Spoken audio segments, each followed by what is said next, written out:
Här var inte kapping av Norge sen och tar det längt framåt. Men det har varit tvär bosslag. Det var så mycket för att väl vi. Ja, nu har vi inte finns jag vita tojorna. Jag aldrig vet att några grejer om det. Ösne. Jag aldrig nämnt att Norge sen ofta tar det med utvindur så då en första man som är stark. Så ger hon en öljan vart va. Och tar blue lott och revna så.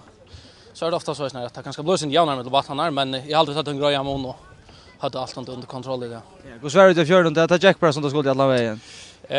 Man ser att Jack tar Jordo och showande öliga kött av och till är väl som konsekvenser av att hit Jack så sånt som i verkligheten inte är rätt för touchman affärne.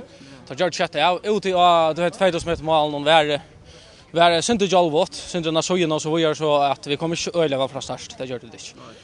Men nu är det för affärne till att vinna på cykel och till att hålla fram i lag vet. Ja, det är det som jag har stundet korset gör ju och det är så som vi att hålla fram vi ja.